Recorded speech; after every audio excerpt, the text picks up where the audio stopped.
Good evening, everybody. As we are populating folks into the Zoom room, I want to say thank you for showing up. My name is Ulysses Slaughter.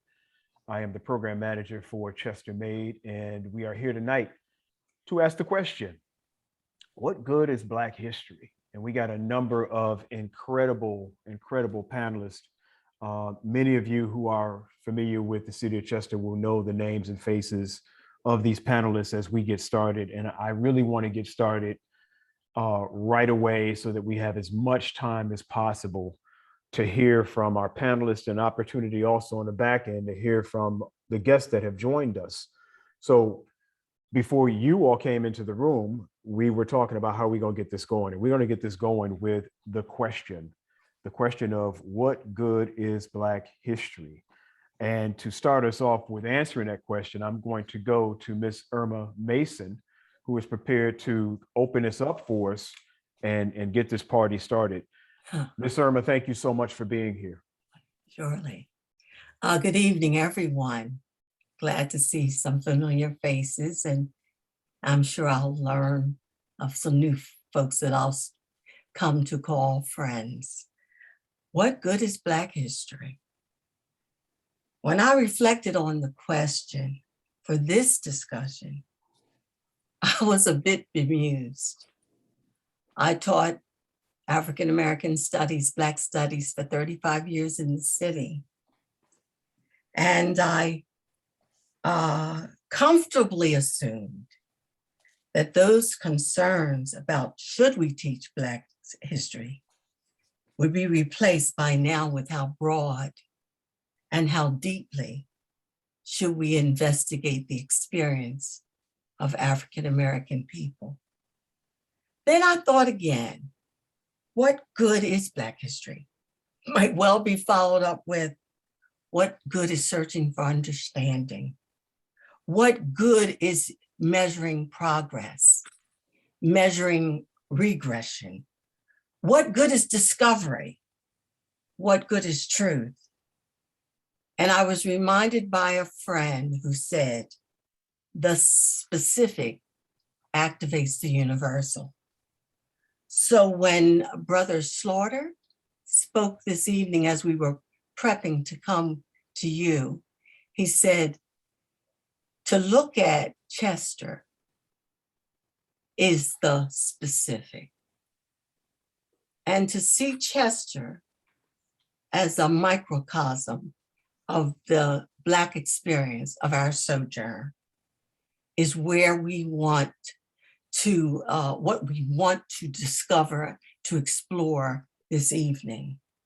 I spent beyond the 35 years of teaching in the city, most of my life acquainted with the city of Chester. So I think when I consider the people, the places, the events, I think that the value of going and looking closely at Chester, the depth of that experience, flavors for me, what it is to be Black in America, what it is to be Black in Pennsylvania, what it is to be Black in Delaware County. So I looked at this, I thought about the Harlem Renaissance when I thought about the value of our history. And I think of the writer, Jean Thomair, who was the first phase of the Renaissance. He wrote these words, call them from their houses and teach them to dream. And I see history, Chester's history, our personal history.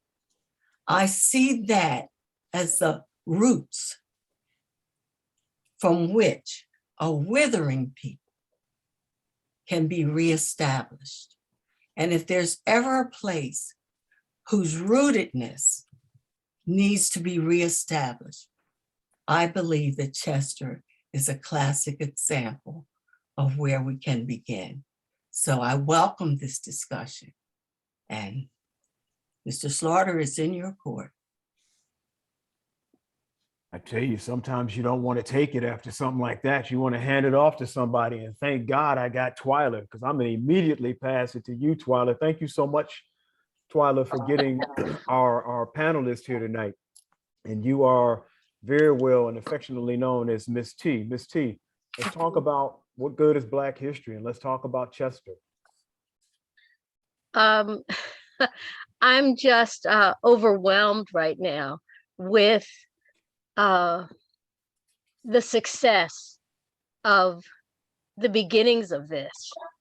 When I started doing what I do, and that's exploring Black history, especially in Chester, it has just become that much more apparent how much there is to discover.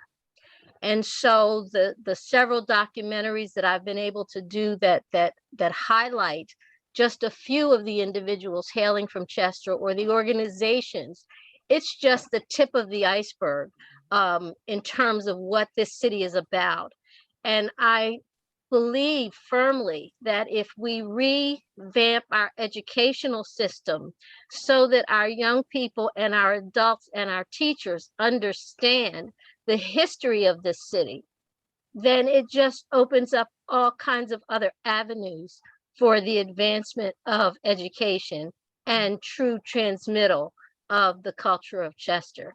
So before anybody else speaks, I'd just like to thank all of the panelists, because you're my inspiration. You're, you know, when I need to know things, I can reference people, I can call on you, and there's just that wisdom there, that learnedness that's not limited to, say, what some people often refer to as the Chester mindset. So I'm just happy that everyone is here, and I hope you get as much benefit from it as I am. And we're only into the first few minutes.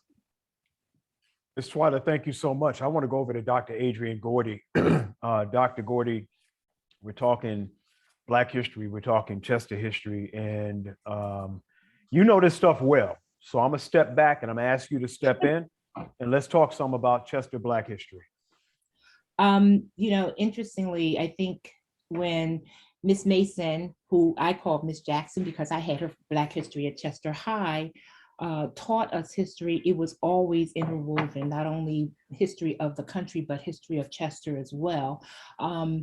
Dr. Woodson, who founded or started Black History Month in 1926, said that we should emphasize not Negro history, but the Negro in history, because what we need is not a history of selected races or nations, but the history of the world void of national bias, race, hate, and religious prejudice. And when we consider all of those factors and we incorporate it into history, our history of this, the history of this country would be so much more full and so much more rich, because it would incorporate everything.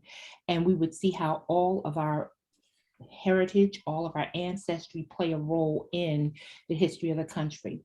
One of the things, or one of the facets of history in Chester that kind of intrigued me, because I was a student at Franklin Elementary School, and I was one of those kids who was, you know, when you were a student, you're an elementary school student, you don't perceive that there are things that are wrong. But historically, protests regarding the segregation of schools started there at Franklin, because the conditions were so poor.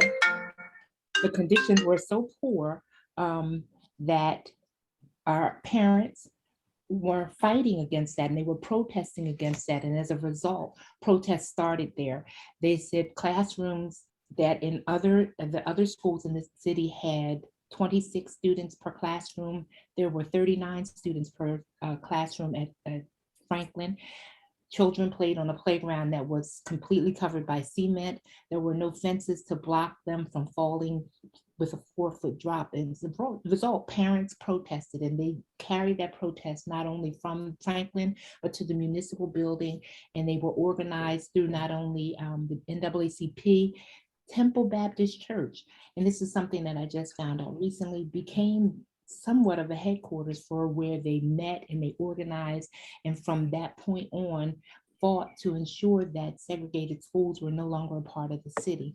And the way the city, of course, opted to desegregate was not, I guess, what people might consider appropriate, but they kind of meshed everybody in, closed schools, and moved people from place to place to place, from campus to campus to campus, and consequently things changed. But of course, as things change, they always remain the same. So Chester is full of history. And I think if we talk, as I mentioned earlier when we were having our prep session, when I speak with my father, he often dribbles in pieces of history of the city, and he'll say, oh, you remember that, or you reference something that happened 70 years ago. And I'm like, I have no clue. And I'm always intrigued to find out the things that happened and how what their reactions were and how it affected them as a result. Dr. Gordy, thank you so much. I'm going to go over to Janet Baldwin. And Ms. Baldwin, before you stop, if you'd give us some background on who you are, I'd appreciate that. But I want to know, generally speaking, when we're talking about history, we're going to come back to Black history. But I want to ask the question, what does history have to do with progress? So when a lot of times we talk about history as if it is back there and it is not impacting where we are and it's not impacting where we're going. So if you could introduce yourself and then get into what does history have to do with today and what does it have to do with the future? So thank you. My name is Janet Baldwin. It's such an honor to be a part of this very distinguished panel. I don't know that I feel totally worthy, but my focus has been on children all of my life. I had the privilege of being the principal at Stetzer Elementary for 10 and a half years. And what a joy that experience was. But I, have come to really understand that history is an active discipline. It is not, it starts with a foundation of learning about what has gone before us, but, putting in the hands of children the tools to research and to make connections that start in the past but connect forward to the future. And then in that role of remaining active is giving them the opportunities to put themselves into that history and move that forward by becoming based in fact and what people know so far, of becoming participatory in learning new information, of talking to people in the community through interviews and conversation groups, and then having some type of output which has permanence, either through writing and publishing, or a living history museum, or creating an exhibit, and then teaching that to others. So we many times had them teaching to the community or teaching to fellow students, because when you teach, it resonates and becomes part of who you are. So that just, when I heard the quote, call them from their houses and teach them to dream, we are empowering children to recognize their portion in creating history in the moment. They are actively doing that. And I have to say, Ms. Twyla is the embodiment of that. When she came to Stetzer for some conversation, and we wanted to set up a family, a project day to community community involvement with working on the restoration of Green Lawn Cemetery. She in that conversation offered us the opportunity for some of our children to actually learn videography and be part of the documentary that she was creating. And I just so appreciated that, because that brought them into that active history making role. And as a result, two of our students appear in the documentary. They're very well spoken. And then when we had a veterans tribute, and we called to invite them to come read the names of the veterans that had been discovered at Green Lawn, there was absolutely no hesitation. Parents said right away, we will be there. And they represented themselves, their family, their school, and the school district extremely well. So, Ms. Baldwin, thank you so much. I want to go over to Ms. Richardson. Ms. Richardson, throughout the first comments that we've heard from our panelists, it has been consistent to hear people talk about education as it relates to history. What, if at anything, what can we do more of in education settings to get Black history more centered in conversations about history? So I guess before I address that, I would like to ask whether this question was a philosophical question, whether we are asking, do we have the right to engage, teach Black history? So since it's a value question, here's my response to the why. Veneration for those who went before us, the ancestors. Without them, we could never have been and continue to be. The other point is that not everyone, and this is the reason for teaching, not everyone have the opportunity or access to do intensive research to gain the knowledge to help them, and explore. So to promote encouragement, motivation, modeling, ensure curiosity. Because if our children become curious, then they'll want to explore. So to ensure curiosity about human relations.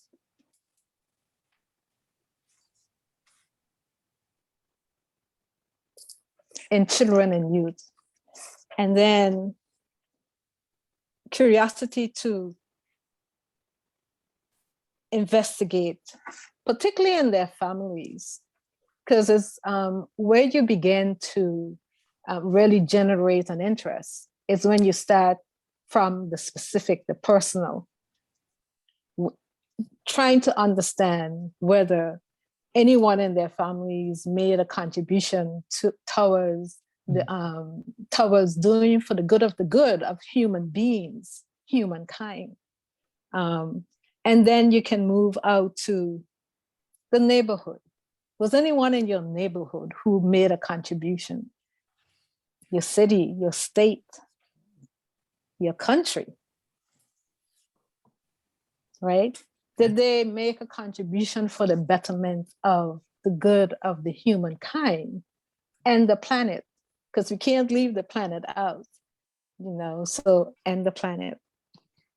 So, and finally, so that when we assume roles, we know about who filled roles before and the challenges that they faced, lest we walk into the same pitfalls.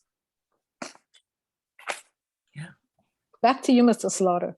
Ms. Richardson, thank you so much. And again, you all are making it difficult for me to say anything after you're done because you do mic drops. So I'm going to do this thing and I'm going to see if I can get over to Chris, one of our last panelists here. Chris, as you listen to this, you've done a lot of work in the city of Chester. You focused on a lot of things that are quite important to Black folks as well as folks all around the city of Chester, not just Black folks, but for everybody.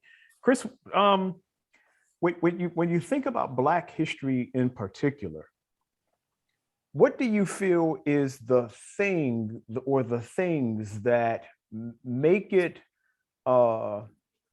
still so civil rightish? There's this way that we talk about Black history as a force of just fighting for rights, as opposed to a force of creation and ideas and inventions and all that kind of stuff. When you think about Black history's totality, how is it, do you think, we keep coming to this place of all we kind of deal with is the fights that we've engaged in?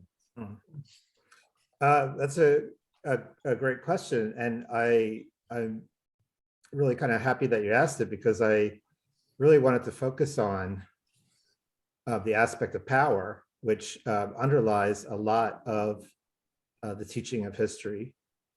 You know, in many ways, we often think of history, especially when it's taught at the primary and secondary levels, as kind of a recanting of facts, of events, of great names, and of people. And what often gets lost is history as explanation, and history as continuity, not simply something that's happened a while ago.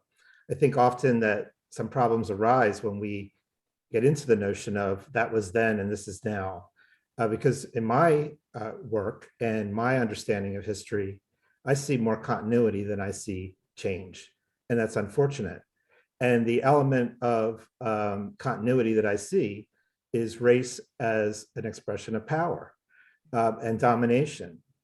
I'll drop in the chat box, but I was looking earlier today at the Florida legislation that is being debated right now about the teaching of race in primary and secondary schools.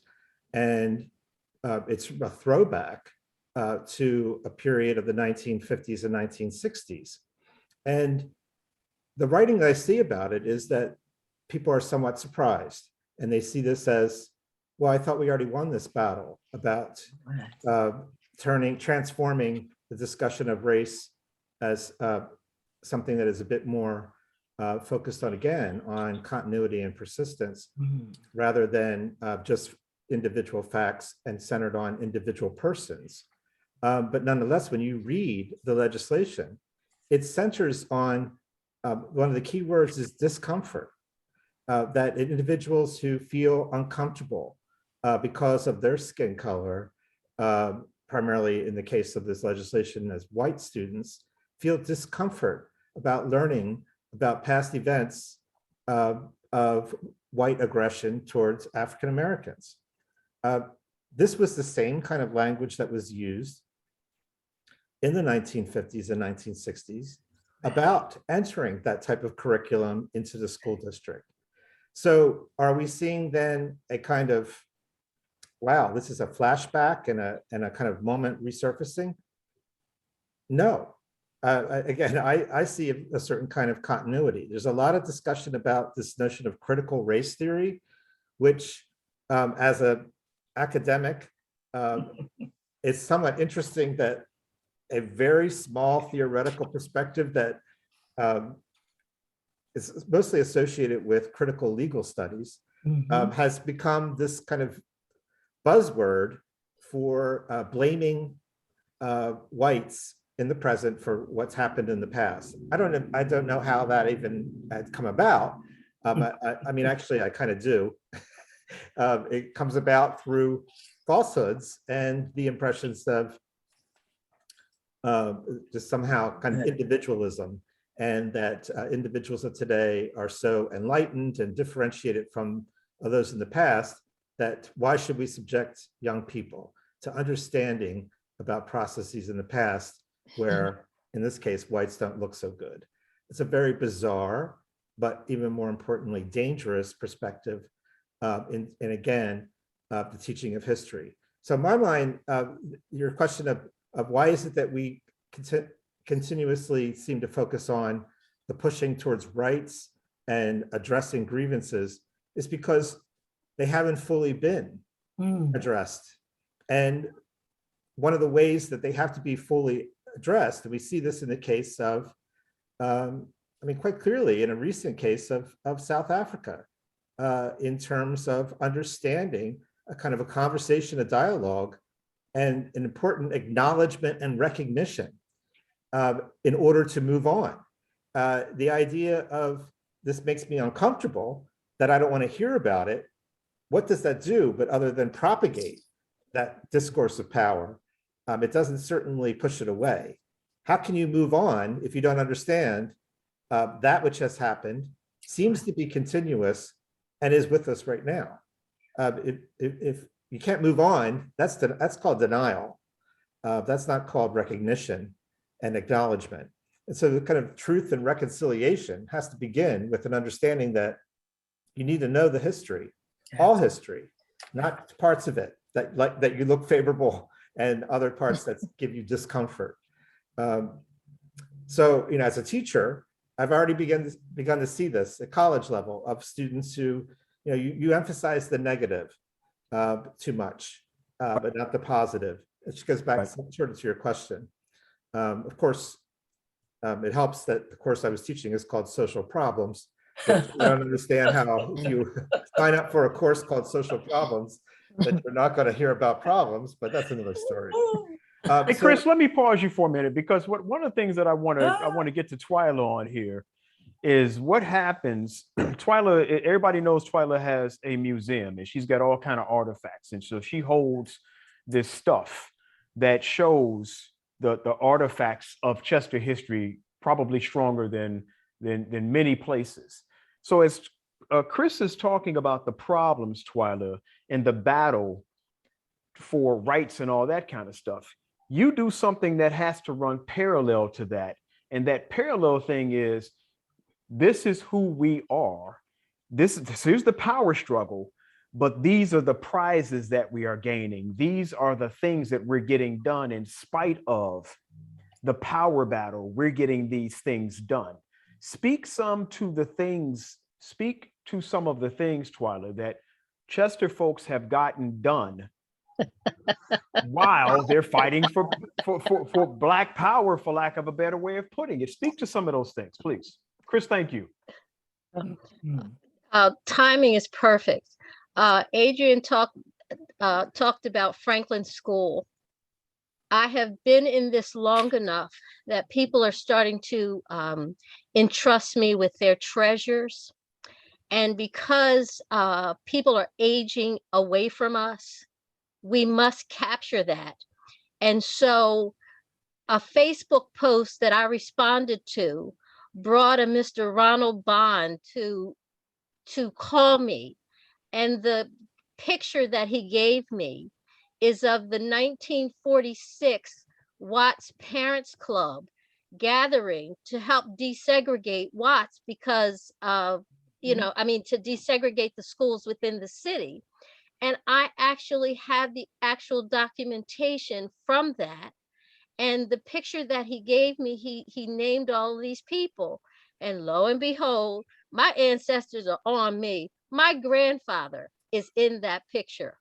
So when I know that Loisy Roswell, who was a teacher in Chester Upland, I have the transfer card where her parents were trying to get her transferred. And Loisy's now in her 90s. So it's not like it just happened in the 60s or it's happening in, now. It's been happening. And the fact that I just, for whatever reason, know that I need to preserve these things. And that's what I'm doing, so that the city of Chester, the children of Chester, have the reasonable expectation that we can have a library, that we can have a museum, that we can have a repository, that we can go and find our history. And I belong to many of the preservation groups in the area. And I just found, unfortunately, most of what they were doing didn't look like me, didn't identify anything that was connected to me. And I'm not mad at you because you do what you do. So don't be mad at me because now I'm doing what I have to do. And so that's why the Yes Center evolved from the defunct YWCA, and it has become a repository and a library and a museum just from my good junk. And so it keeps me connected, because Howard Dodson, many people don't know, was from the Schomburg for 20, 30 years.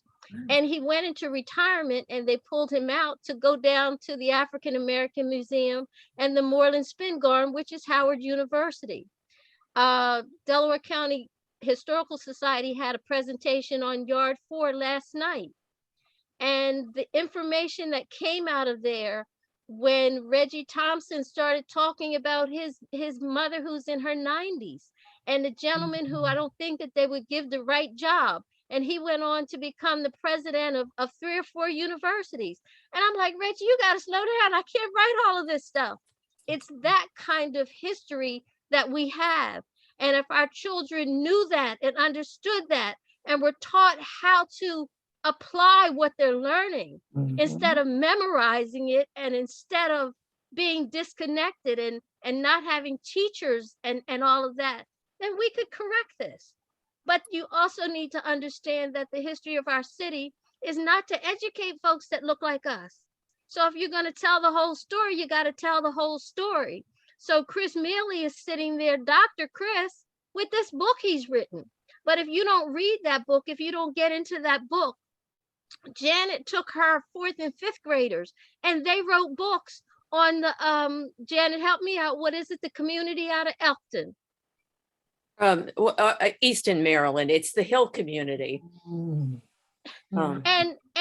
those children who were in elementary school published that book. It's that kind of empowerment that we need to share and give and build into our children, because they're just going to fly. And so we got another Brent Staples in the making. I have copies of many of the dissertations and things from all the doctors that are coming out of Chester. I have a copy of every book I can get my hand on of all the authors and the writers who are coming out of Chester. But if no one is sharing this information, this fact, then we continue to operate in the dark. And that's why so many of us are behaving and acting and understanding as we are. Ms. Twyla, you were dropping a whole bunch of names in there that we're gonna have to go back and figure out how to regather them, how to define them. Because you said Watts, and there's some people here that know Watts Elementary, but there are a lot of people that don't know what you're talking about, and we're gonna have to clean that up. But before we do that, I want to go over to Dr. Gordy. Dr. Gordy, Ms. Twyla was talking about the importance of passing it on. I want to get real specific here for a minute.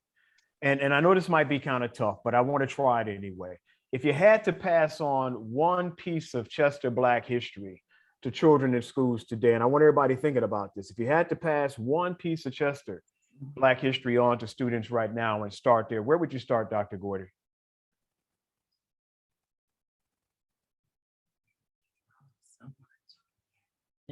You're on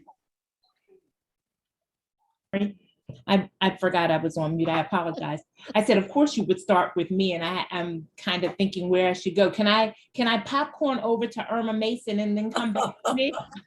I have no problem with it. It's difficult to choose one. Okay. So allow me to.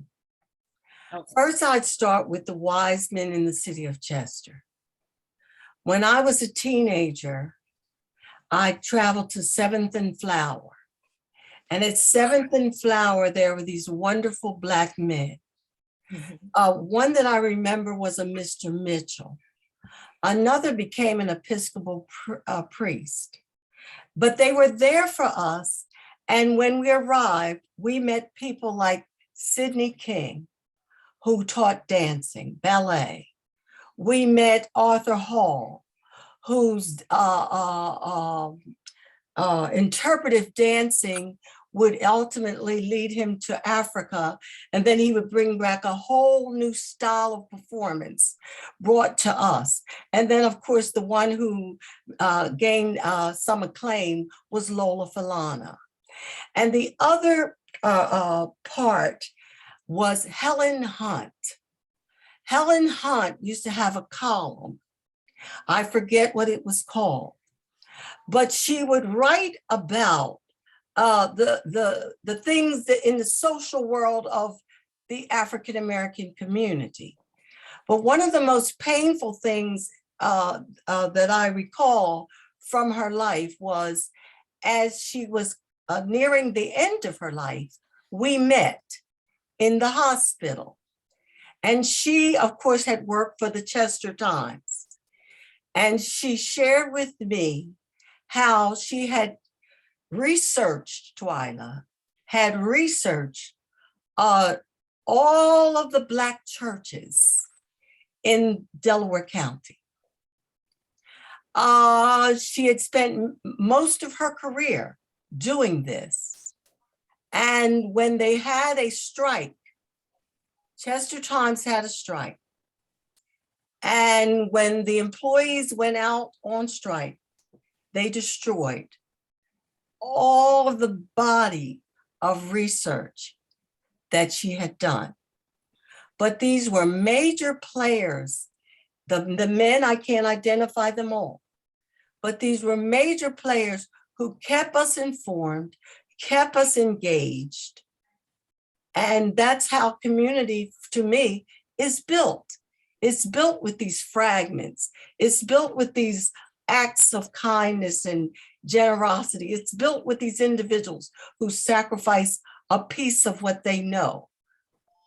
And so those are two experiences for me in the city that enriched my life, and I'm sure enriched a lot of the people in the city itself.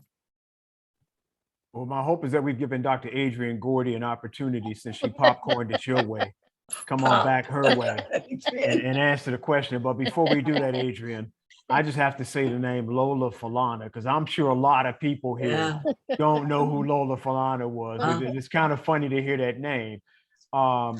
Adrienne, Yes. what do we need to be teaching? What do people need to know?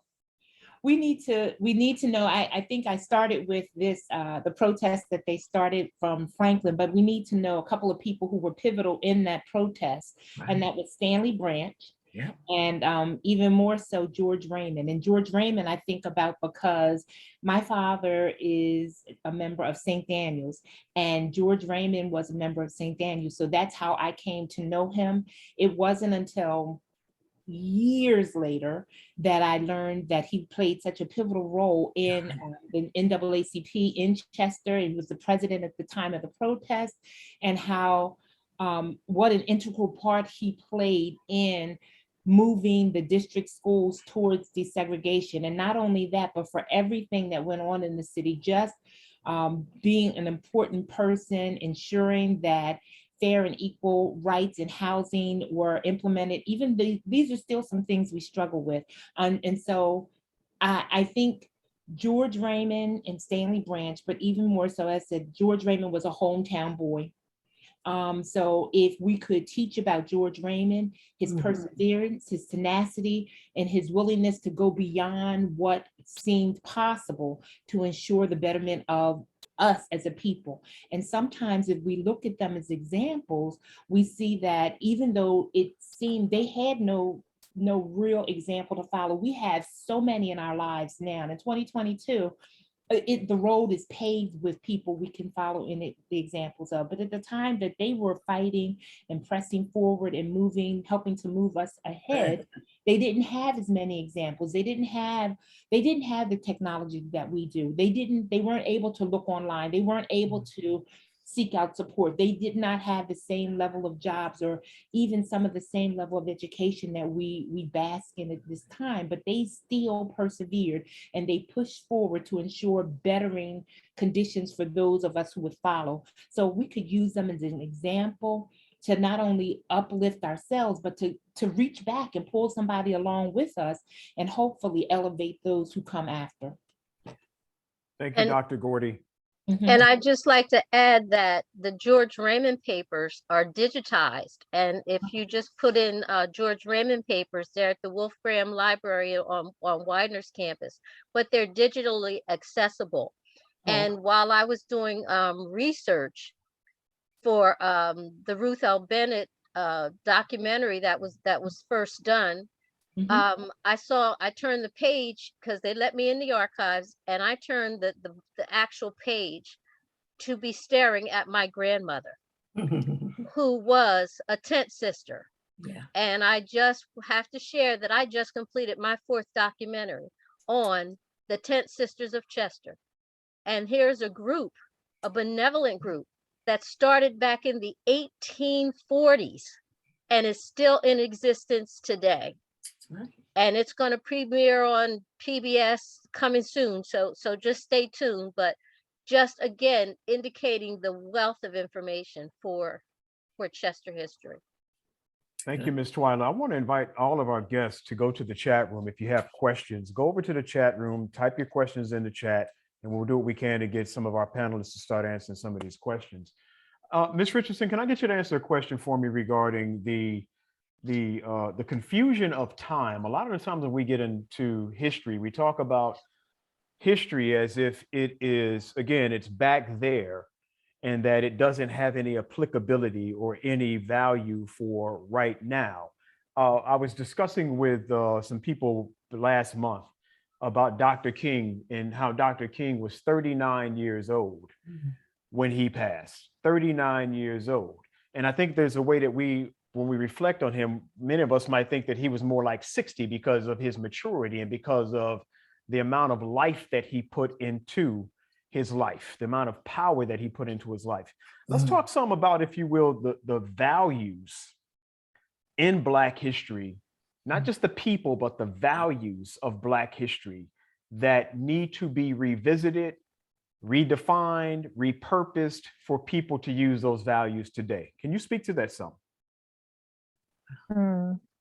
I can. I'm having a little big issue here. You know, you're free to popcorn. Dr. Gordy started the popcorn thing earlier, so if you want to toss that over to, it's a popcorn thing. You go right ahead.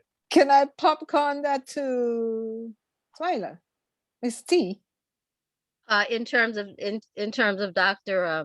King and well, more, people's Twyla, the values that we are talking about around Black history. I think, again, sometimes we get into Black history as if all it is about some we shall overcome, fighting for our rights, and not the value of the contributions. We've contributed far more than civil rights. We've contributed inventions. We've contributed ideas. We've contributed culture. Let's talk some about the values of our history. Well, I think just in asking the question, you've answered the question, in that a lot of what you had to say to ask it proves of its importance. Does that make sense? When I did an exhibit, and I know it was like 20 some years ago, and I just did an exhibit on all the Black inventions. And when people walked in, they were just like turning every which way, because it's just so many things you do not realize are Black inventions. And so in collecting to share, when I talk with young people, that extension ladder that's on the fireman's truck, you want to talk about refrigeration, you want to talk about that little thing that's in the commode, you know, the sweeper, the washing machine, the ironing board, it just goes on and on and on. And I think because we as adults don't have an appreciation for that, because we don't know it. And that's a part of the problem, that we don't know our history. And so we certainly can't share our history. And it's all of those other components that come into play. And that undermines the value, because there is no appreciation. So when I ran a stoplight earlier today, Twyla, I thought Yeah, about yeah. That's it. thought about Exactly. Garrett Morrison. Yes, Uh, yes. I'm like, here I go running a stoplight. Every time I do, I think that was a black man that did that. I need to back up, stop, and start all over again. So it's those kinds of things that just get lost. Mhm. Garrett Morgan, excuse me, those types of things that get lost because we get in this place where we are constantly trying to prove ourselves and fight for our rights, that the things that we've actually contributed from a technical standpoint, from a material standpoint, it just gets lost. Mhm. I'm going to invite Chris, or I'm sorry, I see you there. It looks like Ms. Baldwin, you got ready. You got something you're trying to go there with. Go ahead. Well, yeah, I just wanted to pop into to the question that you asked, and I'm just going to hold this up for a second, and I don't know whether people can see it. Sometimes the visual is helpful, but this is the book that our sixth graders published about Frederick Douglass and the Hill community. And the Hill community is groundbreaking research. It's being established as the oldest free Black community in the United States. And Professor Dale Green from Morgan State University is the lead researcher, pulling in all kinds of disciplines, and it's getting international attention. But having said all that, he came to Chester and spoke to our children, and then we visited the Hill community and went on a tour, and then we went to Washington, D.C., and our children had spoke to the curator at Frederick Douglass's home in Washington, D.C., and they stood in that home and experienced his presence in the fact that they knew all of that research. They also visited the Y plantation and spoke to a descendant from the Lloyd family who owned Frederick Douglass. But what the reason I held that book up is that this Hill community in 1790, the first federal census, had 410 free persons of color in that community. Now that's located in Easton, which is located in Maryland.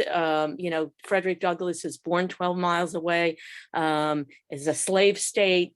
Easton to this day, I don't want to offend anybody, but it's not very racially conscious, we'll put it that way. So, how did this happen? And that census showed that it was the free population in that community was larger than the free population in Philadelphia or Baltimore at that time. And, you sit around and say, why didn't we know this? But our children had a chance to, the foundation was researching Frederick Douglass. They had to read a biography and they had to read some of Douglass's writings before we even took this trip. And when we experienced that firsthand, the requirement was we have to share this with others. And so we, embarked on writing personal narratives and poetry but what this is, I'm going to pull this to the history part. So, after all this work, the book was published and we had a book signing, and, you're running around making sure everything's ready. And Professor Green, not only wrote the foreword, but he spoke, that evening. And he said, of all the books that have been written for children, less than 1% have been written by children. And of the less than 1%, very few have been written by children of color. And he held up the book and he said, this is historical. And the power of that message to those children. And he was right. He called them Frederick Douglass scholars. Now, you could study Frederick Douglass your entire life and never completely understand, his just the power of this man and his abilities that were just beyond description. But, that, I mean, the book is something permanent that will, cause them to kind of look back and see, what are the important lessons that we have learned, and now this is being uncovered and it's gaining attention, and I was a part of that. And we don't do all those things just in isolation. The other powerful thing that I would love for them to remember, and Miss Twyla yearly would provide artifacts or help us out with this, but we at the end of the month, after they had done a lot of research, we had what we called a freedom celebration, or really it was really conversation groups, and invited community members to come and share their stories. And it might be tied to when it was the anniversary of the passage of the Voting Rights Act. It might have been that discussion of people who were in elected officials, and what does it mean, the right to vote, and how has that developed through the ages, or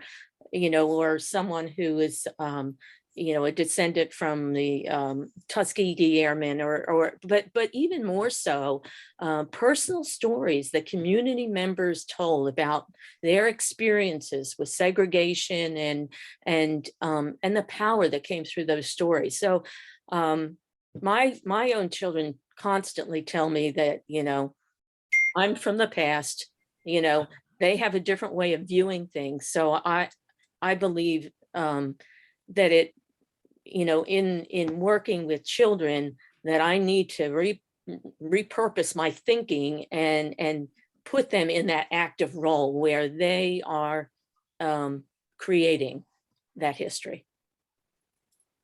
I think that that's an extremely important point. We got a couple of questions coming out of going into the chat room, and we've got a number of great comments as well. Mm-hmm. And I think one of the themes that I might see here around this question is, because we've talked so much about education, mm-hmm. It's a question we hear all the time. What can we do to get this education into the hands of the children who need it? And part of that, it goes back to what Chris was saying earlier. Some of this is about having or making the power to make that happen. But very specifically, one of these questions asks, and by the way, Ms. Baldwin, somebody wants to know if you'll put the name of their book into the chat. If you get an opportunity, put the name of that book in the chat. Sure. How important is changing the public school curriculum in 2020? Now, I don't want to go broad. I'd like to stick also with this history thing. What do we need to put into the schools from a Black history standpoint? I want to make one other comment before I go there, because this goes to what Chris was saying earlier. Chris, somewhere down south, I forgot what school district it was, they are pulling the book To Kill a Mockingbird. And I thought that was outrageous. I mean, To Kill a Mockingbird is not only a Pulitzer Prize winning book, but it speaks to race, power, and all that other stuff. But people are talking about pulling it. We're talking about how can we put stuff back in while people are pulling it. What do we need to put into the schools? And how do we do it so that our children get these gems that we're talking about? And that could be for anybody. Ms. Richardson, you want to popcorn back? Okay.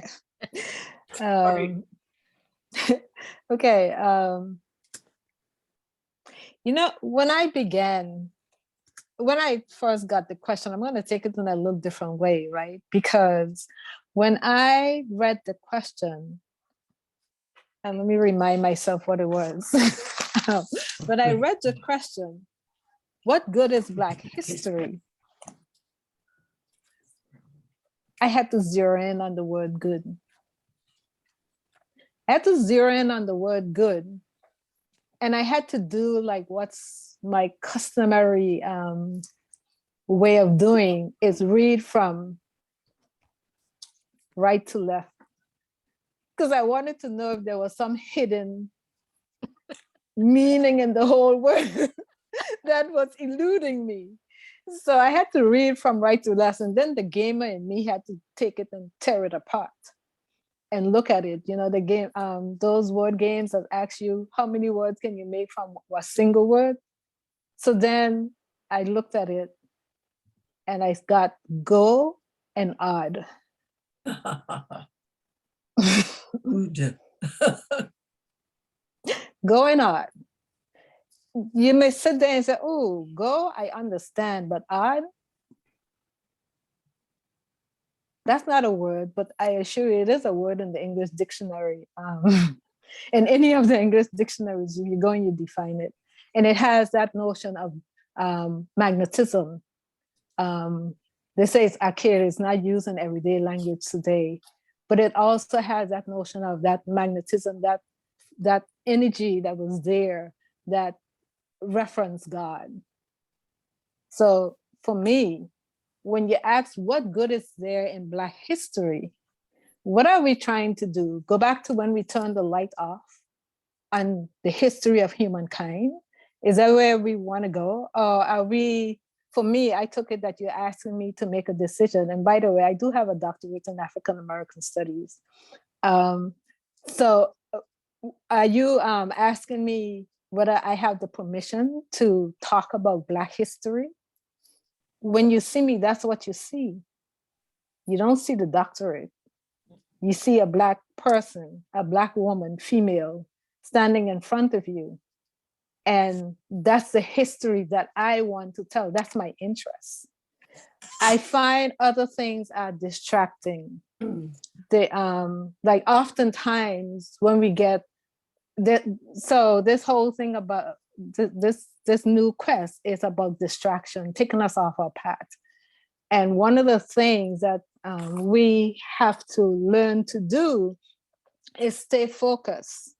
Stay focused on what is of interest to us. What we know will help us get out of the situation that we are in. So try not to be distracted. Thank you so much. Thank you so much.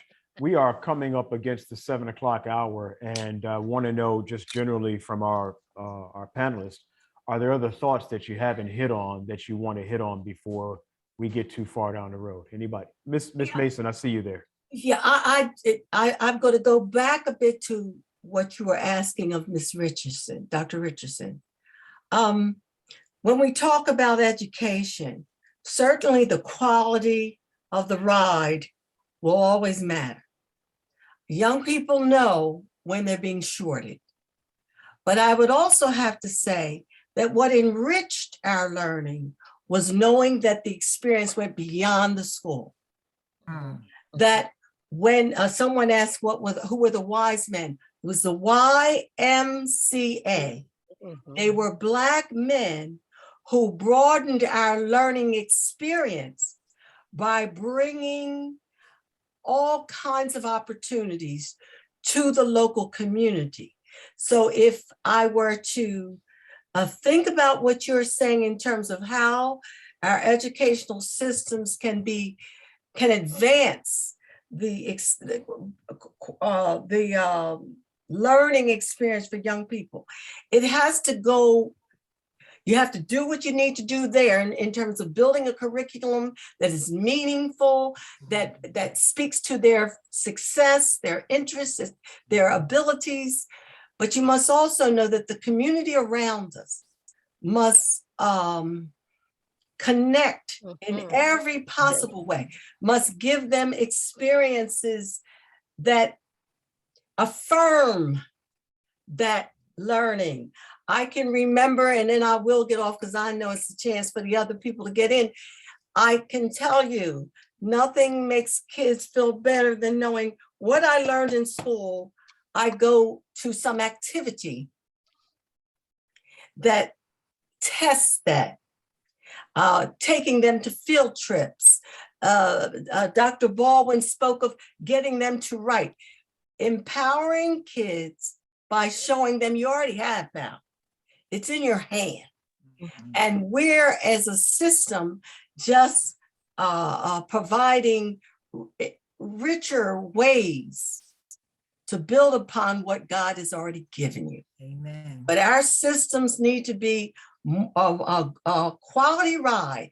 Our kids know the difference. And our communities should affirm what they have learned by giving them and supporting them and challenging them to step up to what they've learned. Don't be ashamed of being unknowledgeable, the nerdism notion. Mhm. Don't be afraid of being an intelligent person in the world. Mic is open for our panelists. We're going to start shutting it down here shortly. I want to know if we have any thoughts from our panelists. Well, I'd just like to add that it's so many questions that people want to ask, but perhaps are not asking. I would just encourage you. I know a lot of folks right here. If you want to be in touch with them, please just reach out to me. YesCenterChester.org. And my number, my business cell is 856-803-0620, and it's listed on the Yes Center, so that I can put you in touch, so that I can connect you with the resources, because that's how I came to know all of these wonderful people, just by continuing to do what I do. Naomi Richardson is the primary researcher on most of my documentaries. Chris in the same capacity, Janet in the same capacity, and Janet has helped document over 1,000, just about 1,000 headstones in Greenlawn. And you talk about Chester history, it's in that cemetery. So our young people have to know, and our old folks have to know, and start to share, ask, question, join, do whatever's necessary, because change has to happen. Good. Good. Agreed. Good. Adrienne? I was going to say, I just wanted to share, I guess, almost on a closing note, a poem that I included in a compilation that I made. And it's a Langston Hughes poem, I Too. It says, I too sing America. I am the darker brother. They send me to eat in the kitchen when company comes. But I laugh and eat well and grow strong. Tomorrow I'll be at the table when company comes. Nobody dare say to me, eat in the kitchen. Then, besides, they'll see how beautiful I am and be ashamed, for I too am America. And I think when we teach Black history, we're trying to not only encompass all of the children who look like us, but we're trying to just broaden our arms and embrace everyone, so that everyone will recognize not only the contributions that we as a people and culture have made to the country in its growth, but how much we have contributed to humankind. And so we have to recognize that. And so that our counterparts will helpfully learning the history helpfully uplifts not only our students, but it helps them grasp their past and helps to elevate them and lift them towards a better future for them and all of us. And Butch, I'd like to add Bevy and Dave, BEVY and Dave, DAV.com. This is a young woman who is creating Black toys and videos starting in kindergarten. And she's meeting with great success. And she was scheduled to be a panelist this evening and could not make it. So please go to her website and explore, and just continue to educate yourselves, so that we're forearmed. And can I jump in? And having ordered several sets of those, she couples not only Black history, but character attributes and leadership qualities. So they're very impressive. It is well worth it. Very good. Well, one of the things that becomes obvious in our conversation tonight is that Black history is not yesterday, it's not necessarily tomorrow, but it is absolutely now. And so the sharing that we are doing right now is what makes the difference. Again, any final thoughts from the panelists that have not spoken?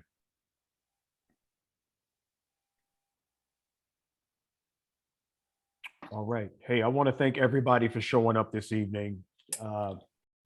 we always run out of time in situations like this, right, Twyla? Because Yeah. as soon as we get off the phone, everybody's going to say, man, I wanted to say this. Or, I should have said that. And Okay, part two's coming. part two, I was about to say. So this simply means that we're going to have to do a part two. And since they say Black History 365 days, we have the right to do it anytime we want to do it. So thank you for everybody who came out. And we look forward to doing this again. I want to say good night and thank you to the panelists. Everybody take care. Thank you. Thank you. Thank you. Yeah. Yeah. All right, good night. Thank you. Good night.